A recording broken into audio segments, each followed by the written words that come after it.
mbokk yeeg xaritu téléspectateurs yi salaamaaleykum ñoo ngi leen di nuyu kenn ku nekk ci sa tur ak sa sant boole ci di leen ziar di am mbégte di àndandoog yéen ci iRadio 90.3 kaddu gi di bàyyeekoo Ndakaaru di nuyu tey siyaare ñëpp Alaaji bu Fall xaw nañoo yéex tuuti dañoo am tuuti écran noir ak benn problème technique rek moo tax ñu xaw a yéex a tàmbali ni di gërëm suñu partenaire bi nga xam ne moom moo di Aztec nga xam ni dafa àndandoog li nga xam ne moom moo di téléphone am yu mucc ayib yu bees yi nga xam ni dañ ko xamee woon ci électroménager muy avancé xam nga di avancement la dem ci S7 dem ci S8 daal di ñëw tamit ci téléphone portable S9 daal di ñëw ci haut de gamme bi nga xam ni ñi nga xam ni ñoom ñooy defar ay contenu ak ñi nga xam ni ñoom ñooy liggéey ak téléphone ñi nga xam ne ñoo bëgg photo yu rafet yeeg yooyu daanaka photo yu rafet na mais bii c'est du haut de gamme moom la ñuy wax Iris c'est la dernière ou les dernières technologies au monde.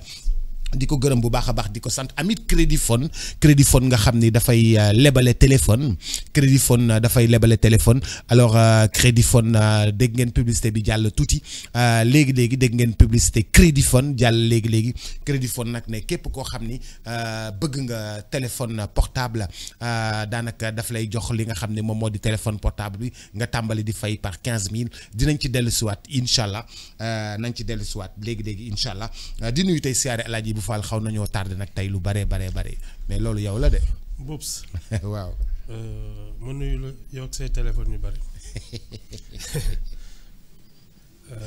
nuyu les gens normaux mooy waa 46% yeeg samay soppe lu si des nag vraiment. xam nga looloo tax nga nekk écran noir.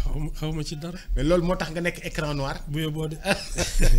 Ibou Fall écran noir. bu yóbboo daal nuyu naa les gens normaux. lu si des nag. waaw ñun waa 54 ñu ngi lay fay même boo ñu nuyuwul ñu ngi lay fay. parce que ñun dañu ànd ak harmonie daal.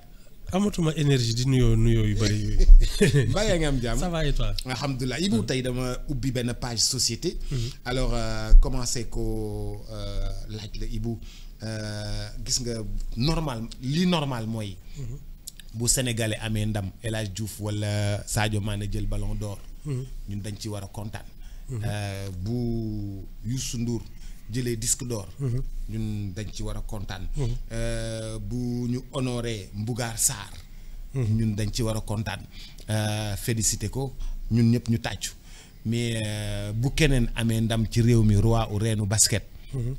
ñu war ci tàccu bu nit amee ndam ñu war ci tàccu mais dafa mel ni ñun suñu société dafa mel ni léegi bu benn sénégalais amee ndam daal duñ ko yéene dañuy xarab moo ëpp trop en fait le sénégalais dafay wane benn méchanceté bu mag a mag par rapport à ces nangatuñu réussite en fait. Boubs enfin man ci man du lu bees ci ñun déjà nous dans les maisons là affaire wujje dafa bokk ci ñun les enfants qui n'ont pas la même mère léegi compétition bi am rek parfois tous les coups sont permis xam nga ñun dans notre culture ay affaire xërëm ak sëriñ toog yooyu daf ci bari non léegi on a l'impression que dafa yokku parce que nit ñi maintenant dañuy yebbeeku sur les réseaux sociaux mais c'est très très sénégalais Boubs balaa nga koy xam rek nga dem seetaan làmb ji alors ñenn mbër yi au lieu ñuy entraîner ils passent leur temps à voir comment la ñuy xërëmee adversaire bi ba soo ko xoolee rek mu daanu te ça c'est très profond chez nous non on préfère tirer par le bas plutôt que di tongoom nit ñi dem loolu c'est te Boubs ça fait partie ci man de l'explication à notre sous-développement parce que malheureusement tout le temps tu te dis pourquoi lui et pas moi ñun regarde notre scène politique, les leaders là, ils proposent rien, ils dénoncent. Leaders politiques, quand ils sont dans l'opposition, mais Boubs, ils ne proposent pas de voie de développement. Tamante, djignate, accueillir règle. Et c'est ça qui marche. Pour te dire que la société sénégalaise est très réceptive à la médisance. Nous l'avons savoir. C'est culturel. C'est culturel. Voilà. Médisance, dañ ko bëgg. Ah oui. Oula. Non, oui. Wax lu bon wala lu nekkul ci sa prochain. duñ yem ci wax sax dañ koy jëfe yàqal la yoo xam nga ci dara bi ñu la commencé tudd léegi micro d'or ba léegi ñaata yoon lañ la jéem a pàdd non c'est comme ça c'est la société qui est comme ça man daal Boubs c'est pas nouveau et c'est profondément ancré chez nous. Mais léegi la gën a bari gën a ampleur bi réseaux sociaux ko kii ñoo ko yokk mais fondamentalement dafa sax ci ñun te yàgg na fi ñun toute l'industrie suñu xam-xam bi yëpp ay affaire u xërëm ak yooyu la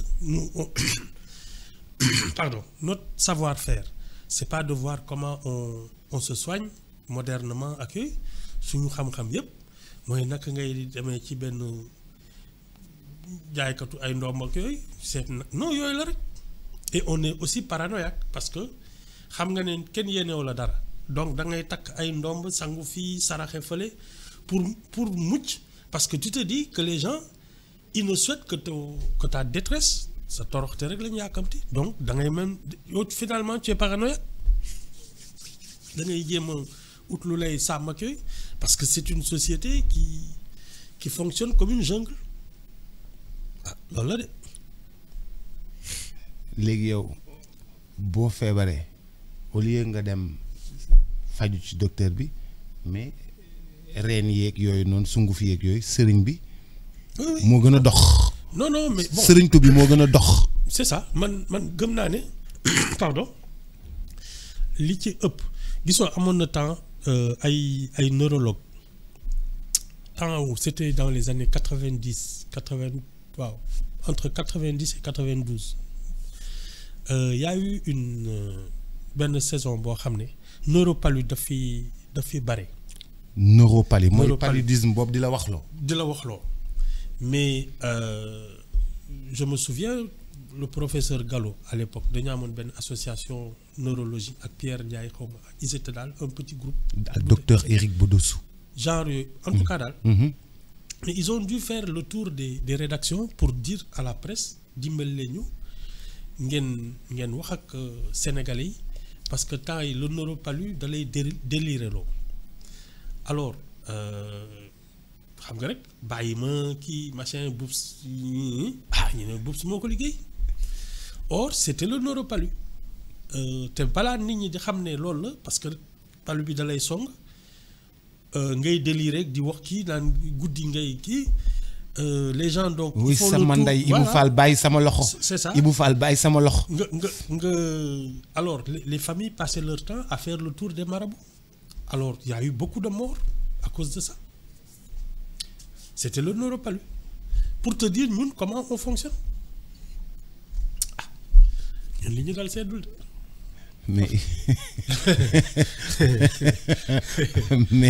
mais nag feebar ba pare naan Ibou Fall bàyyi ma dafa mel ni Ibou Fall a ngi woon Ibou Fall dafa jàpp na sa loxo. non mais mës naa am une histoire à Louga xaw ma ndax yéen a ngi fàttaliku loolu benn mère il paraît ay tànku xaru tabaski yooyu comme par exemple yow nga yónnee ko tànku tabaski mu def ko ci suufu lalam ne jànq bi yuuxu ci kaw. indil ma tànku Boubs mu ngi suufu lal bi les grands voisins yi dégg ko naan voilà yéen a lekk Boubs ça a fini au tribunal. oui diffamation ak yooyu ñu leen tam yéen waaw yow keroog ma dégg fii tànku Boubs bi ko doon moom ngeen reeree non ñun Boubs c'est un drôle de pays alors que moom teraanga tabaski bi oui la. oui oui oui oui genre njëkkee bu la yónnee kii voilà c'est ça teraanga tabaski bi la. c'est ça. ah jox ma tànk Fatou de yónnee na ma tànk. jox ma tànku tànku xar ma Fatou yónnee. voilà c'est ça nga def ko Ok. tànku faatu rek. tànku Fatou. mu ngi suufu lal bi. voisin yi dégg ko. ne ça y est ñoo lekk faatu ay def ko histoire nag ça s'est terminé au tribunal. Ah, non Boubs c'est pas nouveau hein c'est pas nouveau du tout. mais Ibou ni mais Boubs looloo ñu tardel parce que d'abord c'est se mêler de ce qui te regarde pas xam nga yow. li lay engagé mooy li lay amal njëriñ li lay jëmee kanam. ton travail ton voilà ton confort sa yëfi bopp quoi. Ouais. moom nga war a lijjanti c'est comment tu t'améliores tu améliores ta qualité de vie. xam nga loolu doo am jotu leneen doo xam ñeneen ñi lu ñu am mais nous justement on ne fonctionne pas comme ça on veut toujours savoir kii lan la am lu tax mu am ko te man aw ma ko non mais attends c'est très compliqué. mais yow bu fekkoon ne ñun garab lañu benn garab bu ngand. ñu mën yow nit ñi positif. ci garab gi. di produire ay fleurs yu rafet garab gi rafet ba dee. mais ñi gën a négatif. ñoo ëpp kon garab bi Sénégal du produire ay fleurs. xam nga man je pense que li mën aar nit ñi. Et on revient aux institutions. Boubs, des institutions fortes qui protègent le citoyen, la loi ak yooyu mooy tax au moins doo jéem a sànq jàmbur. dina am yoo xam ne kenn du ko ñeme. C'est ça. Il y a que ça qui nous permet une magistrature forte, des forces de l'ordre, des institutions, un pays qui fonctionne normalement. Hein?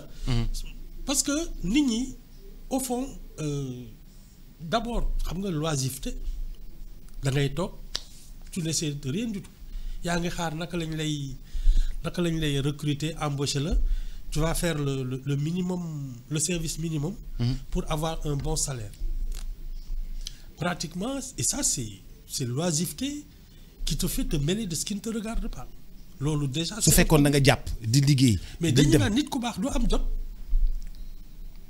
mais Ibou ñi war a gën a jàpp ci réew mi ñoo gën a nekk ci réseaux sociaux yi di bind ay DG rek ñooy bind di xarab. ils s'ennuient.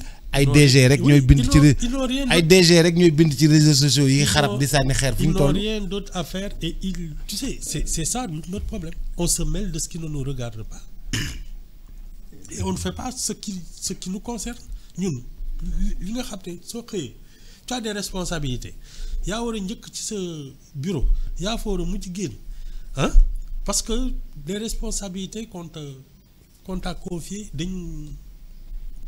dañu diis mais ñun du loolu mais Boubs et puis il y a tellement de postes de récompense comme ça ah da ngay gis benn waaye alors on te fait PCA de quelque chose yow mosoo fa liggéey xamoo fa dara. Tu es censé faire travailler sur l'orientation de la boîte alors que c'est pas ton secteur.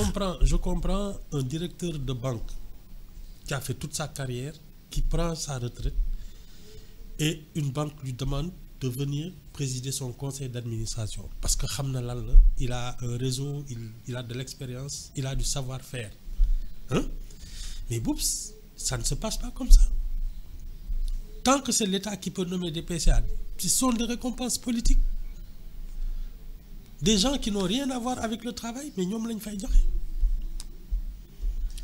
et donc xamoo ci liggéey bi dara mais yaa ngi toog.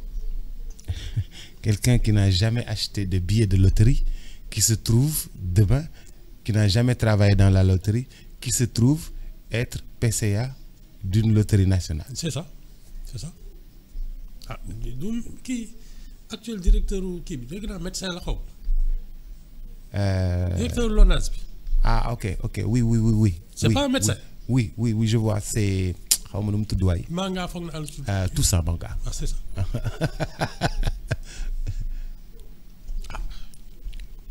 C'est ça. Alors qu'on a besoin de lui pour soigner.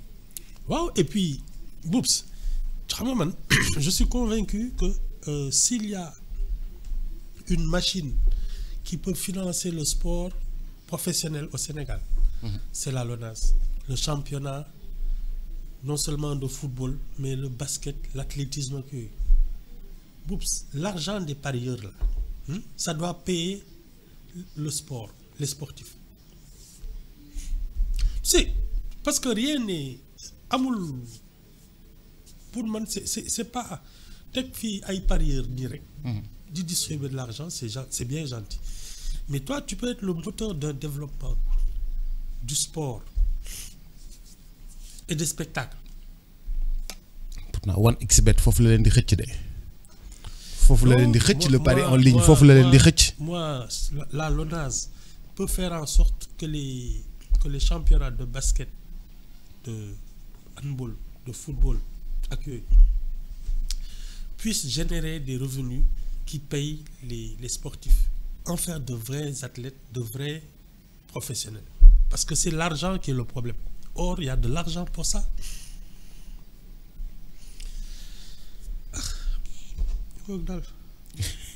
Mais on parlait de li nga xamni mom moy mi nga xamni non lañu nekké ni ñun dans la société comme ni nga ko gissé ni ñu koy waxé ampleur bi dafa gëna reuy à part les réseaux sociaux né nga réseaux sociaux ñoko amplifié mais ampleur bi dafa gëna reuy on souhaite le mal à son prochain mais on souhaite il y a autre chose aussi. C'est que même sur cette lot, il y a beaucoup de personnes qui souhaitent susciter la convoitise et la jalousie. Par exemple, dans un restaurant, photo assiette. Photo avec assiette. Oui, photo assiette. Oui, lek bi mom légui dañ koy photo. Ça c'est tendance. Lek bi mom lol. Mais tu sais, c'est une manière de dire aux gens sen gat dina dag. C'est une manière de dire aux gens. Sen gat dina dag gisul len ma ngi noos bu metti. Sen xol su tangé sen affaire là. C'est ça aussi. Cette manière de dire mais Ibou c'est la manière c'est lolu moy manière de vivre bu bess bi hein. Bu bess bi nga xamni da ngay dem ci restaurant ñu tégal la entrée nga génné lek bi partager ko génné ki bi tamit nu mu tuddati plat de résistance bi partager ko génné fondant au chocolat bi partager ko tout ça c'est toujours dans la même je pense que c'est dû à cette mentalité de pauvre xam nga parce que bien manger hein c'est pas une exception ça doit être la norme. Bien manger ne doit pas être une exception, non. Ça doit être la norme. Oui. Et c'est ça, nous, parce que, justement, si on fait un steak frit, alors que c'est normalement ce que tu aurais dû manger tous les jours. Bon, ça là. Mais nous, justement, on est presque comme des affamés et des rescapés. Une fois dans le mois, ngay gis ben assiette bu xaw nurok dara nga photo ko woné ko nan barki dem toj na fi. Tu veux qu'on fasse quoi avec des gens comme ça? Non ouais. Mais Ibou, mais quand même nga bëgg ko nga bañ ko mais Ibou lolu moy tendance bi lolu mo xew. Oui non mais man kay j'ai lolu mo xew il faut ngay dem restaurant di filmer sa bop di wané sa bop di génné sa bop sinon de toute façon je considère que c'est justement pour moi l'effet contraire parce que sur 365 jours tu as peut-être 5 ou 6 jours où tu manges un truc agréable mais c'est que yow am nga problème les autres jours où tu n'oses pas photographier ton plat tu fais quoi? Qu'est-ce que tu manges? Un petit zombie. Mais ko xébul sa noos ken dakku la noos. Non man je comprends même pas ça Boubs. Non c'est que Ibou da nga xaw déphasé nak. Xam nga da nga nek en déphasage. Non xam nga man le principe est très simple. Boubs la vie privée il faut la protéger. Li ngay lek mu neex mu naxadi vraiment ça ne concerne que toi. Parce que nit ñi soo leen dugalee ci sa vie privée hein après ils vont s'autoriser à s'en mêler chaque jour ñu wax ci yow li nga lekk fi nga kii romb nañ la feeg yooyu mais attends parce que yaa leen ko may or la vie privée Boubs elle est faite pour rester secrète man loolu laa xam lekk ci la bokk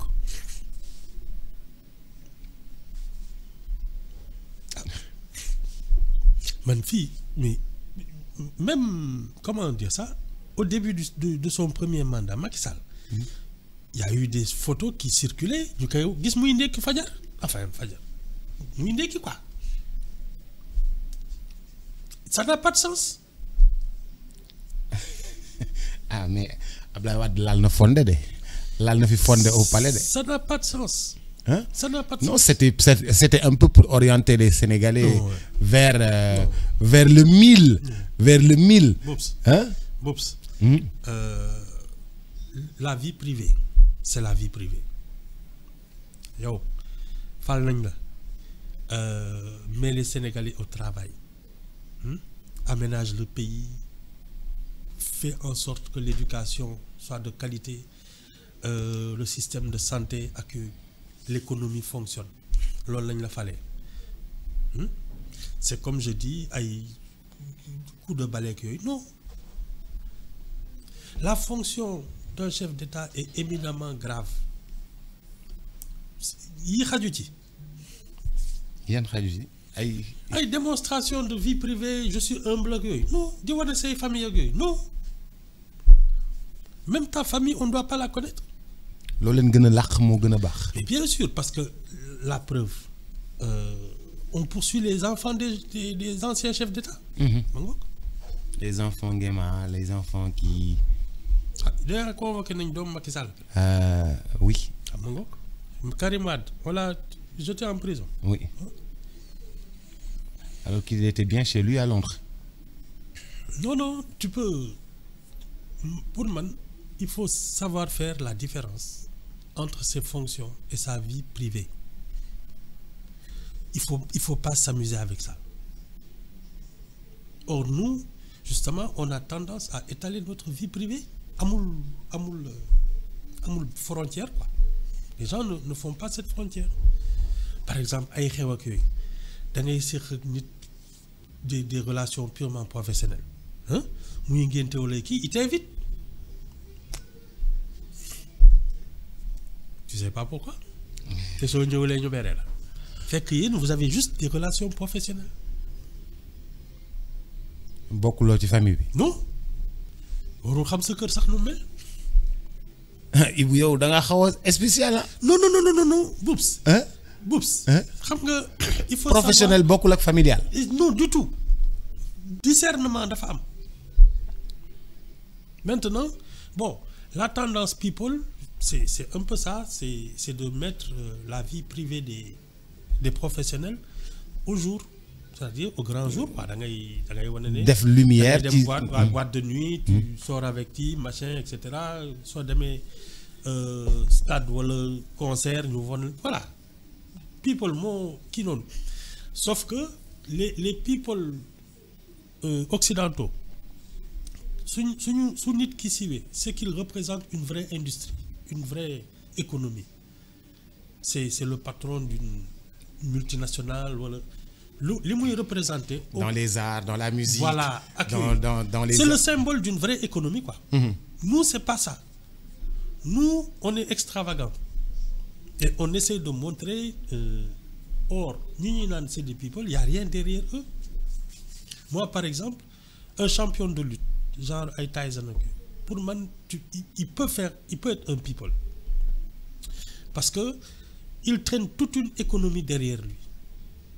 Le spectacle, la lutte ak yooyu yëpp il y a de la culture, il y a du sport, il y a de la société. Hein? Il représente une région, il représente voilà. Ce people là ça s'explique. Mais siiw pour siiw alors que yow tu es même au chômage. Mais c'est très compliqué.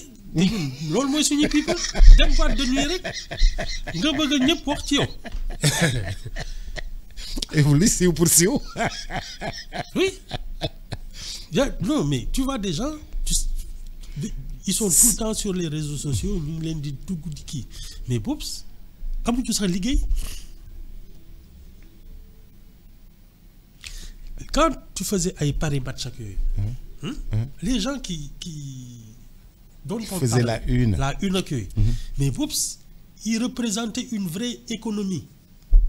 Que ce soit de la musique, que ce soit la mode, que ce soit ce que tu veux, les industries.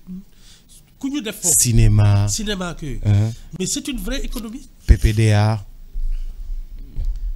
Claire Chazal. Alors mais nous non c'est des oisifs. da ngay siiw te doo am passe.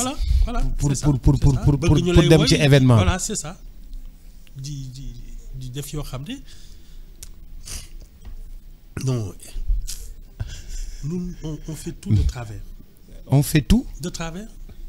li ñu war a def yëpp beneen sens dañ koy def. Oui. Ah mais Ibou man moom li ma constaté mooy. Vraiment waa ñu ne ma Boubs noppalugul mënoo fexe ba ñëpp baax. Non. Mais xam nga y a au moins une solution. Boubs. C'est que il faut que la République impose son autorité à tout le monde. Ah. La République. Waaw. Parce que loolu mooy tax ku ci nekk war nga xam sa place fan la. Xam li ma la. C'est nous notre désordre là qui crée tout ça. Les gens qui doivent être les leaders en politique. Boubs s'ils étaient à leur place doo dégg wax joo xam ne ça n'a pas sa place sur les plateaux et les trucs doo dégg acte yoo xam ne xajul ci seen public. Nous nag c'est justement parce qu'on est désordonné qu'il nous arrive tout et n'importe quoi.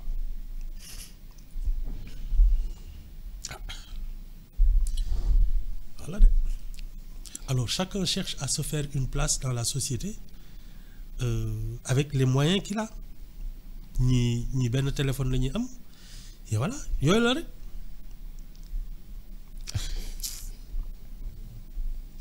Grand Ibou dafa mel ni man ak yow man mosuñu d'accord ndeysaan. Non. C'est un problème. Man ak yow suñu waxtaan c'est un problème. Non. yow xam nga neegar nga. waaw man kay ba pare fier de l'être d'ailleurs. Joli cœur nga. Voilà ba pare yoroon ndomb nga abal ma. jaaykatu ndomb boo xam ne bu may jàll frontière kenn du ma gis. On a toute cette économie gis nga par exemple li tax la lutte a eu cette comment dire ça ce rôle social. Boubs soo ko seetloo les champions là ay par exemple taw ay Double Less ak yooyu mais les marabouts de Casamance étaient sollicités parce que le champion il traînait toute cette culture avec lui. Xam nga la pharmacopée traditionnelle ak yooyu yëpp les gens on leur faisait confiance bi ñoom Manga ak ñoom les gens du Sine Saloum là bi ñu jëlee le roi de. T'as vu tout le monde s'est déplacé vers le Sine Saloum. daan ñu séeréer yi ñoo fi mën ak yooyu ay malangoog ay yooyu nga doon dégg pour te dire à quel point et ça moo tax ma ne la quand tu es people par exemple parce que tu es un grand champion mais Boubs tu traînes toute une économie derrière toi le tourisme yu bëri mais malheureusement ñun non on essaie d'être célèbre sans raison. Bëgg naa daal ñu may tudd. su fekkee ni man maay Mouhamed Ndao Tyson ma daan ma ànd ak Orange war a dem Kaolack.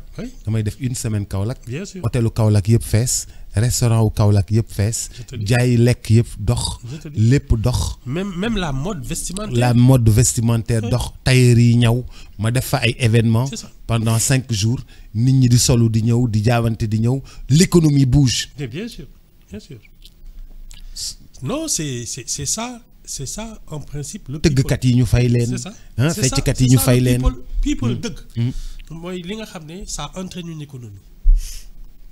ñi commencé di solo comme ni nga war a solo donc les tailleurs ak yooyu c'est ça. ñëpp di doxle. Ouais. Ibou man suñu waxtaan suba lay doon incha allah. D'accord. suba dina am politique ak yooyu daañu bàyyi ki nga xam ni moom moo di Amady dafa am ay engagement ci wàllu loolu nga xam ni moom moo di commercial bi.